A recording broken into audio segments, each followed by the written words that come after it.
ماشومان ماشومان جینکۍ او هلکان کورنۍ د کړي خیال ورته عادت او پاملرنه د تعلیم ام روغتیايي د ځان نظافت هم اړین دی تغذیه هم چنان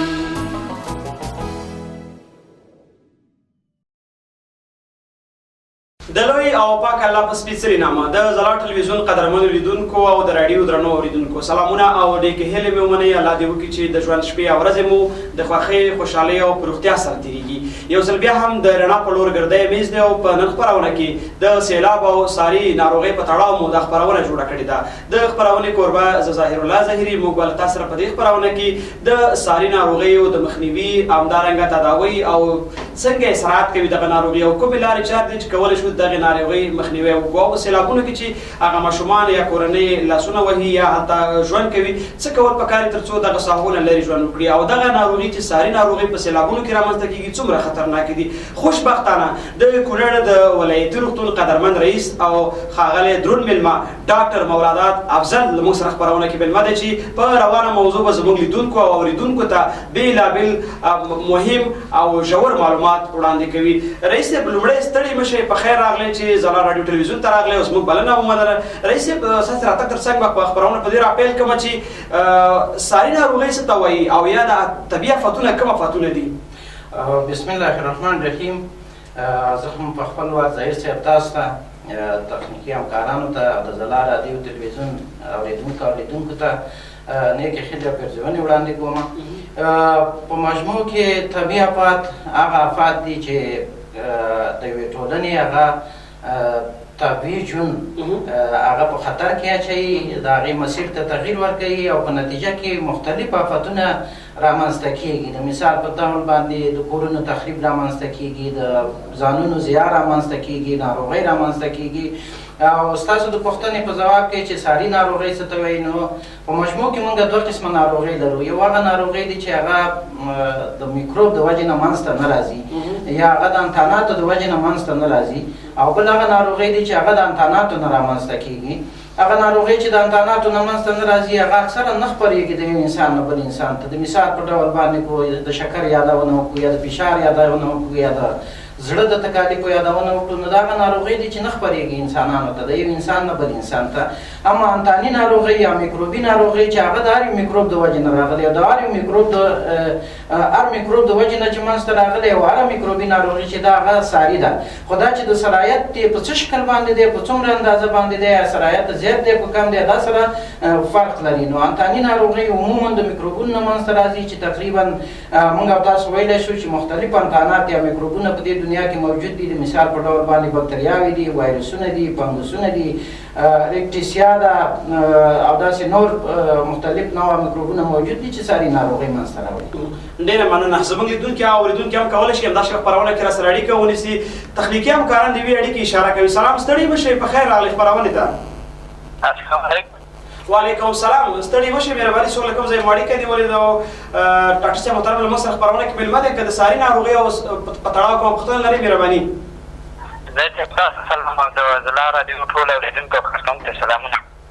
وعلیکم السلام ډېره زیاته مننه ستړي مه شئ مهرباني پوښتنه مو وکړئ ډاکټر صاحب په مو غږ اوري ستاسو پوښتنه له ځان سره سایل یم او له دمکل څخه ډېره مننه نبی الله ورور پوښتنه مو وکړئ مهرباني زما له تاسو مېلمه سره پوښتنه ده چې دا کوم سیلابونه راوځي او دغه چټلې اوبه یې که نه داسې زیات ماشومان لاندې ظاهره دا نه کومې ساري ناروغۍ رامنځته کېږي او د دغې مخنیوي لارې چارې څنګه دي ډېره زیاته مننه سایل صاحب خپرونه وګورئ او واورئ ډاکټر صاحب ورته جواب درکړي درنو لیدونکو 0 شپږ اویا شپږ څلوېښت 785 باندې کولی شئ همدا شی به ځلا راډیو او ځلا ټلویزیون شمېرې سره اړیکه ونیسئ ډاکټر صاحب محترم خپرونه کې مېلمه دی او د ساري ناروغۍ او په سیلابونو کې چې کومې ناروغۍ رامنځته کېږي د هغه په تړاو تاسو ته ډېر مهم معلومات درکوي خپرونه تر پایه وګورئ واورئ ډاکټر صاحب د مرکز نه یو ورور اړیکه نیوله نبي الله سایل په نامه باندې هغوی پوښتنه وکړه چې کوم ځای باندې سیلابونه راشي هلته ماشومان لامبي او ساري ناروغۍ رامنځته کېږي څه کول پکار دي ډېره ښه پوښتنه دی ورور ته د دې سوال جواب به انشاءالله وروسته په خپرونه کې بیا هم واورو خو په لنډ ډول په خلاصه ډول باندې داسې ویلی شم دې ورونو ته چې د سیلاب اوبه دا چټلې دي په هر شکل باندې چې وشي د سیلاب د اوبو سره باید د ځان په اصطلاح د حفظ الصحې دپاره استفاده ونه شي، د لوښو د وینځلو دپاره ترې استفاده ونه شي، د کالیو د وینځلو دپاره ترې نه استفاده ونه شي، همدارنګه د څښلو دپاره ترې استفاده ونه شي، ځکه چې دا منتنې دي. دا چې نور بیا څه کول پکار دي انشاءالله په خپرونه کې یو بیا به انشاءالله ورباندې وغږېږو. بالکل ډېره زیاته مننه. رئیس صاحب راځو دې ته چې معمولا په افغانستان کې کوم ډول طبیعي آفتونه ډېر دي؟ په طبیعي آفاتو کې چې په افغانستان کې زیات دي هغه سیلابونه دي، زلزلې دي او ځمکه ښویدنه ده چې د دې موږ او تاسو شاهدان یو. خو په دې ټولو کې چې بیا ډېره عمده برخه د طبیعي آفاتو جوړوي هغه سیلابونه دي. نو انشاءالله اول به په سیلاب باندې وغږېږو چې سیلاب خپله ویل څه شي ته څنګه رامنځته کېږي، څه اسباب دي، په دې باندې به وغږېږو. بیا به د هغې نه وروسته هغه کوم یو په اصطلاح کوم یو زیانونه چې رامنځته کوي په هغې به وغږېږو، او په زیانونو کې یو دا چې ساري ناروغۍ خپرېدل دي نو په هغې به بیا انشاءالله په تفصیل سره وغږېږو. اول راځو سیلاب ته. سیلاب که چېرته اوبه دا روانې اوبه یا ولاړې اوبه داسې ځای باندې راشي چې هغه هلته د مخکې نه اوبه موجود نه وي، دې ته موږ تاسو سیلاب وایو چې هغه د زیانونو سبب وګرځي. چې دا سیلاب کېدای شي د بارانونو د وجې نه رامنځته شي، کېدای شي چې د واورې د په اصطلاح د سرې ولې کېدو د وجې نه رامنځته شي، همدارنګه کېدای شي چې د سیند اوبه زیاتې شي او د سیند خواشا چې کوم خلک اوسېږي د هغې کورونه تخریب کړي، د سیلاب په شکل باندې رامنځته شي، او یا هم سیندونه خپل هغه طبیعي مسیر ته تغییر ورکړي او په یو ځای باندې ورشي چې د سیلاب سبب شي او خلکو ته زیان ورسوي. د سیلاب په نتیجه کې چې کوم زیانونه رامنځته کېږي هغه ځاني زیانونه دي چې کېدای شي په سیلاب خلک ویسي، انسانان ویسي، هغه همدارنګه کولی شي چې د خلکو فصلو تخریب کړي، پټي تخریب کړي، باغونه تخریب کړي، همداسې نور همدارنګه زیربناوې تخریبوي، مثلا پلونه تخریبوي، سړکونه تخریبوي، سیلابونه د خلکو کورونه تخریبوي، هغه د منځه وړي او د خلکو هغه د ژوند هغه طبیعت چې دی هغه طبیعي محیط خرابوي. په اصطلاح باندې د څارویو د خوراک او د سړوب دپاره ځایونه نه شکېږي، د انسانانو د اوسېدو دپاره چې کوم محیطي شرایط برابر دي هغه له منځه ځي. نو مختلف آفتونه رامنځته کوي، مختلف زیانونه انسانانو ته رسوي. په دغه وجه باندې چې دی سیلاب ډېر معمول هم دی او ډېر خطرناک هم دی، خصوصا په افغانستان کې. سیلابونه مختلف انواع لري. مثلا سیلاب کېدای شي چې د زیات باران د وجې نه رامنځته شي، په یو ځای کې زیات بارانونه وشي او ناڅاپه هغه هلته د سیلاب ته راوتلو شروع وشي. همدارنګه کېدای شي چې واوره په یو ځای کې خصوصا په غرنیو منطقو کې په ډېر سریع شکل باندې ویلې شي او د هغې نه سیلاب جوړ شي او راشي، او یا دا چې هغه د تخلیې سیستم د ګڼې ګوڼې د وجې نه، مثلا موږ تاسو وینو په خپلو خواوشا کې چې کورونه داسې جوړ شوي دي چې د اوبو د تخلیې سیستم نه لري. نو که چېرته دا د تخلیې سیستم موجود نه وي او په دمه دمه باران کېږي، دا اوبه جمع کېږي، کېدای شي چې د خلکو کورونه تخریب کړي. همدارنګه د سیند چې کومه سطحه ده دا د سیلاب د اوبو د وجې نه یا د واورې د ویلې کېدو د وجې نه ډکه شي او خواوشا د سیند چې کوم کورونه دي هغه تخریب کړي او د سیلاب په شکل باندې تظاهر وکړي. همدارنګه کېدای شي چې همدغه زیاتې اوبه په یو طرف باندې ورشي او په کوم طرف باندې چې دغه اوبه ورځي هغه اوبه خواوشا کورونه، کلي او دغه شیان هغه زیربناوې له منځه ویسي او آفتونه رامنځته کوي. ډېره مننه رئیس صاحب. ساري ناروغۍ خو مو وپېژندلې، غواړو چې په دې اړخ باندې بېل بېل خبرې وکړو. که څه هم راځو دې ته چې اوس سیلاب راغلی دی، ساري ناروغۍ هم ورسره راغلې دي، اوس راځو مشخص په دې اوبو غږېږو چې زموږ ډېری خلک چټلې اوبو استفاده کوي. که مشخص په همدې چټلو اوبو غږېږو څومره ضررونه دغه اوبه لري؟ خلک یې جمع کوي په بیلرونو کې، په کولرونو کې، تر څو غرنۍ سیمې دي هلته اوبه نشته، جامې ورباندې وینځي، د ځان وینځلو لپاره استفاده کوي. مشخص په دغه اوبو غږېږو چې ناپاکې اوبه څومره ضرر لري. ظهیر صاحب په ستا د پوښتنې په ځواب کې ووایم چې د سیلابونو د وجې نه زیات افت د چټلو اوبو نه رامنځته کېږي. دا په مجموع کې دا د سیلاب اوبه چې دي چې په هر شکل باندې منځته راځي دا چټلې دي، دا ملوثې دي. د دې اوبو نه باید استفاده ونه شي په هېڅ شکل باندې، که هغه د لوښو د وینځلو دپاره وي، که هغه د شخصي حفظ الصحې دپاره وي، که هغه د څښلو دپاره وي، او که هغه د جامو او د لباس د وینځلو دپاره وي، باید د دې نه په هېڅ شکل باندې استفاده ونه شي. نو دا چې تاسو وویله چې دا اوبه په کولرو کې یو ځای کېږي، خلک باید څه وکړي چې مثلا په دغه ځایونو کې چې هغه هلته اوبه نه وي نو د هغې نه د استفادې څه طریقه وشي. نو د دې دپاره ښه لار دا ده چې څلور طریقې دي د اوبو د استعمال دپاره. یو دا چې دغه اوبو خو چېرته د لمر وړانګو ته د ډېر وخت دپاره کېښودلی شي، خپله دا الټراوایلټ شعاع چې ده د لمر هغه یو مخصوصې وړانګې دي چې هغه په دې باندې لګېږي، د دې ملوثتوب له منځه وړي. یو دویم دا چې موږ کولی شو چې فلټر نه استفاده وکړو کورني فلټر یې موږ او تاسو کولی شو مثلا که چېرته موږ یو څو ټوکرې سر په سر باندې واچوو او په هغې کې دا اوبه واچولی شي خو دغه ټوکرې باید ډېرې باریکه سوري ولري او هغې ته وخت ورکړو چې اوبه ترې د څاڅکي په شکل باندې بل لوښي ته ووځي نو دا اوبه پاکېدلی شي بل کولی شو چې موږ کلورانایزیشن وکړو یعنې اوبه اوس خو انشاء د خدای فضل دی په ټولو ښارونو په ټولو ځایونو کې روغتیایي سهولتونه موجود دي په یو روغتیایي کلینیک ته د هر څوک چې سیلاب په یو ځای کې راځي او د اوبو د ملوث کېدو هغه ته چانس موجود دي نو دوی ورشي کلینیک ته د کلینیک نه کلورین وغواړي کلورین یو مخصوص مواد دي چې هغه په اوبو کې مخصوصه اندازه اچول کېږي دا د بوتل او د څاڅکو په شکل باندې چې کولر ته حتی کولی شو موږ هغه ور واچوو هغه اوبه پاکې کړو او هم کولی شو چې بستر کوهي ته یا د اوبو ذخیرې ته هغه ور واچوو هغه اوبه ورباندې پاکې کړو او څلورم همدا طریقه چې ډېره عاجله او سریع کار کوي هغه د خوټ کولو طریقه ده اوبه موږ راواخلو د نیم ساعت دپاره یې وخوټ کوو یا د یو ساعت دپاره هغه وخوټ کوو دا اوبه بېرته د سړېدو ته پرېږدو دا اوبه پاکې دي نو په هر وخت کې چې سیلابونه راځي زما خواهش هم دغه دی چې دغه خلک ډېره توجه دې ته وکړي چې د ډېرو بارانونو په صورت کې د سیلابونو په صورت کې زمونږ او ستاسو اوبه حتی د کویانو ژورو اوبو هغه ملوث کېدو امکان ډېر زیات دی نو د پاکو اوبو ته د لاسرسي باید هغې هڅه وکړي چې اوبه چې کومې استعمالوي هغه باید پاکې او د سیلاب په اوبو باندې ککړې شوې نه اوسي ډېره زیاته مننه قدرمن رئیس صاحب درنو اورېدونکو او لیدونکو تاسې همدا شېبه د ځلا راډیو او ځلا ټلویزیون څخه د رڼا پر لور ګرځی یم اوس ګورئ چې د خپرونه کې راسره د کونړ د ولایتي روغتون قدرمن رئیس ډاکټر مولادات افضل مېلمه دی چې په سیلاب او ساري ناروغۍ به غږېږو یو اړخ یې سیلاب دی که څه هم په هغې اړخ یې مونږ ډېر کم غږېږو خو مهمه برخه یې ساري ناروغۍ دی چې زموږ په لور پرتو کلو بانډو سیمو کې خلک متاسفانه عامه پوهاوی نه لري یا په دغه مسایلو نه پوهېږي بیا هم تخنیکي همکاران د اړیکې اشاره کوي زو اړیکې ته تاسې کولی شئ همداسې یوه په صفر شپږ اویا شپږ څلوېښت اته سوه اتیا پنځلس شمېره اړیکه ونیسئ او د قدرمن مېلمه څخه پوښتنې وکړئ ډاکټر صاحب به درته ځوابوي ما مخکې هم وویل چې د افغانستان په ډېرو لرو پرتو سیمو کې خلک د عامه پوهاوی نه لري ډېری خلک دغه اوبو نه استفاده کوي چې په ساري ناروغۍ اخته کېږي بیا وروسته په دې غږېږو چې کومې نښې نښانې لري تداوي څه ده او څوک په خطر کې دي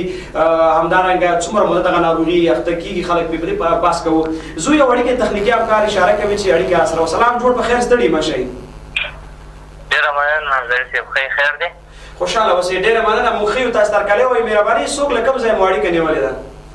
ریاض همت یم مرکز اسلامآباد نه تاسو اړیکه نیولې همت صاحب ډېره زیاته مننه د ولایتي شفخانې قدرمن رئیس صاحب راسره مېلمه دی او موضوع د سیلاب او ساري ناروغۍ مهرباني هره پوښتنه لرئ ډاکټر صاحب یې اوري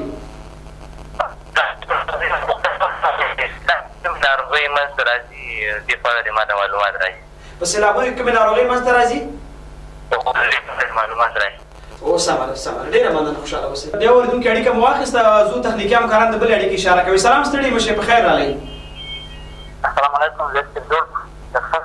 خوشحاله اوسئ مننه مهرباني اړیکه مو وصل د څوک له کوم ځای مو راسره اړیکه نیولې ده عمران یم عمران ورو مهرباني ډاکټر صاحب مېلمه دی کومه پوښتنه لرئ ډاکټر صاحب پوښتنه دا ده چې په کومه سیمه کې دغه سیلاب راشي د سیلاب پېښې دغه له وروسته دغه وګړي د اوبو څخه بیا څه ډول استفاده کولی شي ښه ډېره زیاته مننه تاسې خپرونه وګورئ واورئ ډاکټر صاحب ورته معلومات درکړي ډېره زیاته مننه ښه ډاکټر صاحب محترم د اورېدونکو او لیدونکو اړیکه نیولې وه یوه پوښتنه وکړه چې سیلابونه په کومه ساحه باندې راشي او بله پوښتنه وکړه چې وروسته باید له سیلابه موږ څه وکړو بلکل ډېره صحیح پوښتنه وه د دواړو ورونو د سیلاب د وجې نه خو مختلفې ناروغۍ رامنځته کېږي چې هغه غیر ساري ناروغۍ خو موږ تاسو په هغې باندې خبرې وکړې چې مثلا یو چا باندې کور رادېږي زیان مومي یا یو څوک سیلاب وړي یا غرقېږي په اوبو کې دغه یو لاره ده چې په هغې ډېر موږ نه غږېږو موږ او تاسو په ساري ناروغیو چې د سیلاب او د سیلاب نه وروسته رامنځته کېږي په هغې باندې غږېږو نو په عمده ډول باندې درې څلور ګروپه ناروغۍ رامنځته کېږي نو دا چې درې څلور ناروغۍ یو د معدې مایع یعنې د معدې او د کولمو ناروغۍ دي چې د ملوثو اوبو د وجې نه دا رامنځته کېږي تقریبا ټولې ناروغۍ چې د معدې مایعي سیستم رامنځته کېږي چې په هغې کې اسهالات دي همدارنګه مورقه ده او نور دي دا د نه رامنځته کېږي د ملوثو اوبو د وجې نه رامنځته کېږي چې په هغې به انشاءالله ما خبرې هم وکړې چې په څه شکل باندې کولی شو هغه معصومو اوبو ته لاسرسی پیدا کړو چې په هغې کې اسهالات دي مثلا کولرا ده مورقه ده بیډي ورته وایي چې خاد وینه لرونکی اسهال دی. همدارنګه تنفسي انتانات دویم ګروپ ناروغۍ دي چې کله چې سیلاب په یو ځای باندې راځي نو خلک بې ځایه کېږي. کله چې خلک بې ځایه شي د بې ځایه کېدو د وجې نه هغه ته ګڼه ګونه جوړېږي او په ګڼه ګونه کې تنفسي ناروغۍ ډېر زیات سرایت کوي چې په تنفسي ناروغیو کې موږ کولی شو د ټي بي نه یادونه وکړو، همدارنګه د سینه بغل نه یادونه وکړو، د عادي زکام نه یادونه وکړو او اوس دا نوې ناروغي چې موږ او تاسو سرلاسه او ګرېوانې کرونا یا کووډ 19 ناروغي چې ده د دې د خپرېدو هغه چانس ډېر زیاتېږي. بل دا چې حشراتو نه پیدا کېدونکې ناروغۍ هغه چې د حشراتو نه پیدا کېږي، د مثال په ډول باندې ملاریا ناروغي ډېره زیاته پیدا کېږي په سیلابونو کې، وجې مختلفې دي، بیا به ورباندې وغږېږو. همدارنګه ډینګي هم د حشراتو نه رامنځته کېږي. د دې تر څنګ هغه ناروغي هغه حشرات چې موږ او تاسو چیچي کو ناروغي انتقالوي کو نه انتقالوي، دا چې زموږ او ستاسو محیط چې دی چټل شوی دی د سیلاب په واسطه باندې. که موږ او تاسو یو عادي ماشه چې هغه ملاریا ماشه نه دی، هغه موږ او تاسو چې همدغه ځای د شخصي حفظالصحه نه مراعات کېږي په دې وخت کې، نو د پوستکي ناروغۍ دلته معمول کېږي. هغه هم د حشراتو د چیچلو د وجې نه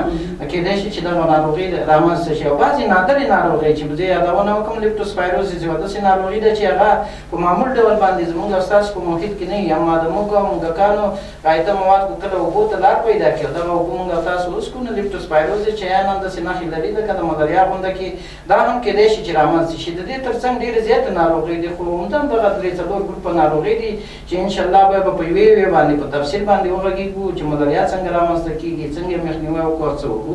دویم ورور د پوښتنې په ځواب کې چې هغې ویله چې د سیلاب نه وروسته اوبه څه رقم موږ استعمال کړو، نو د هغې دپاره خو مخکې مو په خپرونه کې یادونه وکړه چې د اوبو دپاره حتی د قیا اوبو ما داسې وویله چې دا د شک لاندې راځي. اوسپېلن دپاره زموږ او ستاسو په مرکز کې داسې قیان شته چې اوبه ملوثې دي. په تېره خپرونه کې که ستاسو په یاد وي ورونو یې یادونه وکړه چې دا زموږ د اوبو هغه رنګ او خوند بدل شوی دی. د هغې نه وروسته موږ یو پروګرام شروع کړی دی دا سره د عامې روغتیا وزارت په سپارښتنه او زموږ د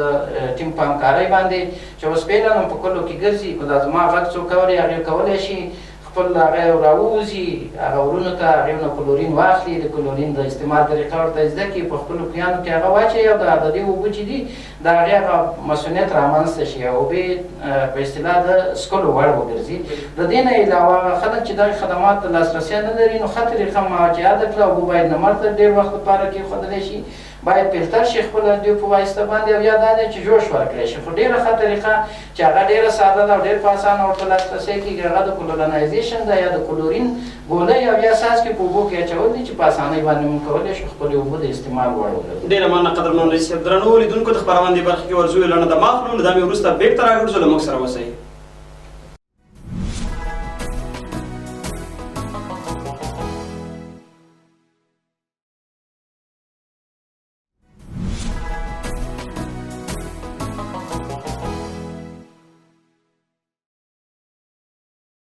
درنو لیدونکو بیا هم ښه راغلاست. لنډه دمه مو واخیستله د خپرونې د رڼا په لور. تاسې همداسې په ځلا راډیو او ځلا ټلویزیون ګورئ. د خپرونې د بحث موضوع مې دا سیلاب او ساري ناروغۍ په خپرونه کې د کونړ د ولایتي روغتون قدرمن رئیس ډاکټر مولادات افضل مېلمه دی. ډاکټر صاحب راځو دې ته چې ساري ناروغۍ څومره موده او څنګه پېژندلی شو؟ نښې نښانې خو مو ویلې، دا نښې نښانې بیخي واضح شي چې زموږ لیدونکي او لیدونکي یا کورنۍ کې دا څو پرون هم سیلابونه راغلي تر څو په ځان وپوهېږي چې د کورنۍ دغه فرد په دغه ساري ناروغۍ اخته دی. بالکل دا ډېره ښه پوښتنه ده. ما مخکې یادونه وکړه چې ساري ناروغۍ په مختلفو کټګوریو کې رامنځته کېږي، په مختلفو اشکالو کې رامنځته کېږي. نو د دې دپاره چې موږ هره ناروغي ځان ته وپېژنو په یوه کټګوري به موږ یو لنډ بحث وکړو. هغه ناروغیانې چې د معدې معیاري سیستم د رامنځته کېږي په هغې کې اسهال ډېره عمده ناروغي ده، مرقه ډېره عمده ناروغي ده، همدارنګه د ځیګر التهاب ډېره عمده ناروغي ده چې په ځیګر په التهاب کې هیپاټایټس ای وایرسي ناروغي ده او هیپاټایټس ای وایرسي ناروغي ده. همدارنګه وینه لرونکي اسهال دا رامنځته کېږي اکثرا په دغه کې چې د مختلفو انتاناتو د وجې نه رامنځته کېږي. زه په سبب باندې بحث نه کوم، اما په عمومي نښو نښانو باندې ځکه بحث کوم چې دا ډېرې ضروري چې یو څوک ورباندې پوه شي او هغه روغتون ته یا کلینیک ته یا روغتیایي سهولت ته مراجعه وکړي تر څو چې ناروغي نورو خلکو ته سرایت ونه کړي. په اسهالاتو کې مختلف قسمه اسهالات رامنځته کېدلی شي چې ډېره خطرناکه شکل چې هغې اسهالاتو کې دی هغه د کولرا دی. کولرا داسې یوه ناروغي ده چې د یو رامنځته کېدلې د یو بکتریا د وجې نه دي چې وایبرو کولرا ورته وایي. دا بکتریا ډېره زر سرایت کوي، یعنې ډېره ساري ده او د ملوثو اوبو د وجې نه چې د سیلاب د وجې نه یا د انسانانو غایطه مواد د اوبو ته لار پیدا کړي د دې نه را پیدا کېږي. کله چې انسان په ساري ناروغۍ په کولرا باندې اخته کېږي نو په دغه وخت کې ناروغ ته اسهالات پیدا کېږي. دغه اسهالات په فوراني شکل باندې وي او حتی ناروغ په ځان باندې نه پوهېږي چې زه په اصطلاح تغوط رانه صورت نیولی دی په دغه شکل باندې او په ضرب د څو سکندو کې یا په ضرب د څو دقیقو کې دا خپل د وجود اوبه د لاسه ورکوي او انسان حتی په مرګ باندې محکوم کېږي. نو دا یو شدید شکل د اسهال دی چې کولرا ورته ویل کېږي چې هر کله یو چاته ډېر اوبه لرنې کې اسهال پیدا کېږي، خصوصا هغه کسانو ته چې د عمر د 5 کالو نه بره یا هغې ته په دغه شکل اسهال پیدا شي نو دا مشکوک د کولرا واقعیت د عاجل باید روغتون ته ځان ورسوي یا یو روغتیایي سهولت ته ځان ورسوي. دویم لرونکی اسهال دی چې هغې ته شیګلوزیس هم ویل کېږي. بکتریا ده چې د شګیلا په نوم باندې یادېږي، د هغې په واسطه باندې رامنځته کېږي. په دې کې ناروغ ته تبه پیدا کېږي، ځان دردي ورته پیدا کېږي، ناروغ په مقرر ډول باندې تشناب ته ځي او تغوط یې دردناکه وي او تغوط کې دا په اصطلاح په مشکل باندې اخته یي، بار بار ځي او د ګېډې درد ورسره په متناوب شکل باندې یعنې د تغوط په وخت کې کله چې دا ځي تشناب د غایطه موادو ته نو په هغې وخت کې ورته د ګېډې درد پیدا کېږي. نور اسهالات چې دي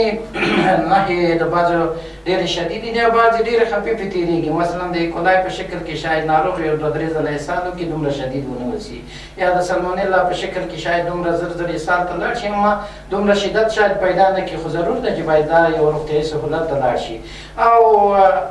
د میایي امتحاناتو په دغه کې چې دی په ډله کې مورقه ده چې مورقه موږ او تاسو اکثرا د دې نوم سره هم بلد دي او اکثرا د دې ناروغۍ سره هم بلد دي چې دا سټیپ لایک فیور ده یا د زینې په شان باندې یوه تبه ده، یوه ورځ نه بلې ورځې ته زیاتېږي، بیا هغه آخري لیول ته رسېږي، بیا یو څو ورځې مساوي پاتې کېږي او بیا بېرته ناروغ هغه تبه یې له منځه ځي. اکثرا دلته دا یې زیاده چې یادونه وکړم چې دا موږ د ټول عمر دپاره که یو ناروغ رواني تکلیف هم ولري په اصطلاح ژور خفګان ولري یا اضطراب ولري هغه چې مراجعه کوي ډاکټر ته په دې ته خوشحالېږي چې ما ته ډاکټر ووایي چې ته مورقه لرې که نه، یعنې دغه مورقه داسې تبه نه ده چې دا د دغسې دوام پیدا کړي او 6 میاشتې 7 میاشتې په چا کې مورقه یا د هډوکو درد ولري. دغه ما چې کومې نښې وویلې چې دا د زینې په شان تبه ده، 7 ورځې پورته ځي بیا 7 ورځې مساوي پاتې کېږي او بېرته ښه کېږي. نو دغه د دې سره د پوستکي وچوالی همدارنګه د په اصطلاح د رواني حالت خرابوالی چې ناروغ داسې مغشوش غونډه کړي دا یې ورسره شدیده تبه یې ورسره تبه یې دوامداره یې کېدای شي چې وینه لرونکی اسهال ورته پیدا شي، نور اختلافات پیدا کړي. دا یې د مورقې یو شکل دی. را به شو میایي امتحاناتو کې چې دوی نور ډېر عمده دي چې په سیلابونو کې اکثره رامنځته کېږي د ملوثو اوبو د وجې نه، چې هغه یو د ځیګر التهاب دی، وایرسي التهاب چې په هغې کې هغه تور زیړی چې ورته وایي هغه نه دی ځکه چې هغه د سیلاب د وجې نه نه خپرېږي. هغه چې سپین زیړی موږ او تاسو ورته ویل لکه هغې کې هیپاټایټس A دی او هیپاټایټس E دی چې دا د غایطه موادو نه کله چې غایطه مواد اوبو ته لار پیدا کړي اکثرا سیلابونو کې دا شی امکان لري هغه پیدا کړي نو د هغې نه را پیدا کېږي چې په دې کې ناروغ ته کېدای شي چې خفیفه تبه پیدا شي، خفیف بطني دردونه یا د ګېډې دردونه ورته پیدا شي، زیړی ورته پیدا شي. دا شاید خفیف سیر وکړي دومره انسان په عذاب نه کړي اما کېدای شي چې په بعضې وختونو کې د ناروغ ځیګر تخریب کړي او په مرګ باندې محکوم شي. نو کله چې په سیلابونو په وخت کې یو چا ته زیړی، کسالت، سسوالی، بې اشتهایي دا شیان پیدا کېږي هغه باید عاجل روغتیایي سهولت ته مراجعه وکړي چې خدای مکه په زیړي باندې نه اخته شوی. نو په میایي امتحاناتو کې نور هم ډېر زیات دي خو دا چې معمول ما په دې باندې بحث وکړه. دویم ګروپ چې دی هغه د ویکټور برن یا هغه چې د حشراتو د وجې نه پیدا کېږي هغه ناروغۍ دي چې هغې کې موږ کولی شو چې ملاریا یادونه وکړو او د ډینګي یادونه وکړو. ملاریا اکثرا زمونږ وطنداران او زمونږ ستاسو خلک ورسره بلد دي چې دا یوه پرازیټي ناروغي ده چې د پلازمودیم په واسطه باندې رامنځته کېږي. کله چې یو څوک په ملاریا باندې اخته شي مختلف اشکال لري چې وایواکس ده چې هغه عادي ملاریا رامنځته کوي او بل یې هغه موږ او تاسو ورته په ساده اصطلاح کې دماغي ملاریا وایو خو هغه هغه وخت کې دماغي چې دماغ ونیسي که دماغ نه یې نیولي نو هغې ته پلسیپاره موږ او تاسو وایو. دغه ناروغي ده چې په دې کې تبه په مقفعي شکل باندې منځته راځي او د شدیدې لړزې سره ملګري وي. که چېرته د وایواکس له کبله تبه رامنځته شوي نو په دې صورت کې چې بیا ناروغ ورځ بعد تبه کوي ته به چې کله په ناروغ باندې راشي ته به لړزې اخلي، د لړزې نه وروسته ناروغ ګرمېږي او د ګرمۍ نه وروسته بېرته ناروغ خوله کېږي او یو کسالت احساس کوي. کېدای شي چې د فلسفانو په صورت کې دا تبه ډېره شدیده غیر منظمو وقفو باندې راشي او ناروغ ته نور اختلاطات ورکړي، مثلا د وینې کموالی ورته پیدا کړي، دماغي ملاریا ورته رامنځته شي، د وینې بهېدنه او داسې مختلف یعنې 8-10 پورې اختلاطات دي چې کېدای شي دا رامنځته شي په ناروغ کې. نو که دغسې تبه لري باید عاجل او روغتیایي سهولت ته لاړ شي تر څو په وخت تشخیص وشي. ډینګي چې دی په عین شکل باندې هغه هم د ماشي د چیچلو نه مخکې یادونه وکړو چې ملاریا د ماشي د چیچلو د وجې نه رامنځته کېږي. دا هم د ماشي د وجې نه رامنځته کېږي چې په هغې کې هم شدیده تبه، سردردي او یو دوامداره تبه ناروغ ته د لړزې سره پیدا کېږي. یوه نښه چې دلته یو یادونه ورنه وکړو د کسالت تر څنګ ناروغ د سترګې شاته ډېر شدید درد احساس کوي. د ملاریا سره عموما د کلینیک له نظره په دغې باندې د توپیر د دې کېږي. نور تقریبا تبه هغه تبه واقعي ده، دا دوامداره ده، خو د لړزې سره دا ملګري ده هغه ملګري ده. سړی اشتباه کېږي چې زه ملاریا یم که ډینګي لرم، خو په ډینګي کې چې ډېره شدیده ناروغي ده، ډېر دوام پیدا کوي او ډېره ځورونکې ناروغي ده، په هغې کې د سترګې خوا او شاته درد موجودي چې دا یو ښه نښه ده چې موږ کولی شو په هغې باندې وپېژنو چې دا. بل چې دی هغه د پوستکي انتانات دي چې د پوستکي انتانات ما وویله که څه هم د حشراتو هغه حشرات چې هغه خپله ناروغي نه رامنځته کوي، خو چېرته موږ او تاسو حشرات چیچي خصوصا د سیلابونو په وخت کې اوبه ډنډ ډنډ کېږي، حشراتو ته د اوسېدلو زمینه مساعده کېږي. نو که دا موږ او تاسو چیچي دا چې محیط چټل شوی دی، کېدای شي چټل اوبو یا د سیلاب د اوبو سره موږ او تاسو په تماس کې راشو او دا محیط د بکتریاوو نه ډک دی، نو هغه کوم چیچل شوي ځایونه خو طبعا زخمي شوي دي، د هغې زخم د لارې نه موږ او تاسو ته د پوستکي انتانات پیدا کړي چې په دې کې کېدای شي مرداردانه رامنځته شي یا همدارنګه نور د پوستکي آفات رامنځته شي لکه سکیبیس او نور مختلف قسمه دي. د سکیبیس په سره مرداردانې خو موږ او تاسو پېژنو چې کله په انسان راخېږي زیړ رنګ لري، پولۍ په شکل باندې، کله چې مات شي بل ځای ته سرایت وکړي په هغې ځای باندې راخېږي، لکه د ولور چې پوښتنه وکړه چې ماشومان په تماس کې ده. نو یو خو هغه حشرات وچیچي بیا د ناولو اوبو سره په تماس کې شي، اصلا مرداردانې عامې په دې ټولنه کې د سیلابونو په وخت کې. او بل یوه ناروغي چې په همدغه وخت کې ډېر باید موږ او تاسو ورته متوجه چې هغه سکیبیس دی. سکیبیس یو کوچني اندفاعات په بدن باندې راخېږي، ډېر خارښت لري، خصوصا د ګرمۍ او د ګرمېدو په وخت کې خارښت زیاتېږي. د شپې لخوا نه او په یو فامیل کې اکثرا د فامیل ټول غړي نیسي. نو په دغسې یو حالت سره را مخامخ کېږي، باید روغتیایي سهولت ته مراجعه وکړي، خپلې بسترې واچوي نمر ته او روغتیایي سهولت ته لاړ شي تر څو چې د ټولو ناروغانو چې په سکیبیس باندې اخته وي یا په خارښت باندې اخته وي د هغې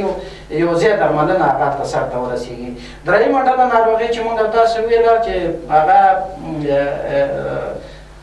تنفسي انتانات دي چې اکثرا دا د بېځایه کېدو د وجې نه چې کله چې د سیلاب د وجې نه خلک بې ځایه کېږي، خو طبعا ګڼه ګوڼه ډېره زیاته رامنځته کېږي. نو که یو کس په زکام اخته وي زکام بیا ټولو ته خپرېږي، یا یو کس په سینه بغل اخته وي هغه بیا ټولو ته خپرېږي. همدارنګه که چېرته مثلا یو کرونا چې مخکې نه وي په یو کس کې دغه د ګڼې ګوڼې د وجې نه کېدای شي چې کرونا ټولو خلکو ته سرایت وکړي او هغه ته اخته شي. نو د تنفسي انتاناتو اعراض خو ډېر ساده دي. ناروغ کېدای شي چې ریزش په شان اعراض ورکړي، پوزې بهېدنه، وچ ټوخی، همدارنګه کسالت، سردردي، ځاندردي او د شدید عیارۍ په نتیجه کې یا د شدیدو تنفسي انتاناتو په نتیجه کې کېدای شي ناروغ ته په اصطلاح د تنفس ستونزې پیدا شي. که تنفسي ستونزې یو چا ته پیدا کېږي، ساه لنډه لنډه اخلي، ساه یې بندېږي، نو په دغې صورت کې دا ډېره اړینه ده چې باید روغتیایي سهولت ته لاړ شي او د هغې غم وخوري. او بله دا چې لیپټوسپایروزس چې د زموږ استاد جامعه کې ډېر کم دی، دا هم یو ناروغي ده، کله چې د انتاني ناروغي ده، کله چې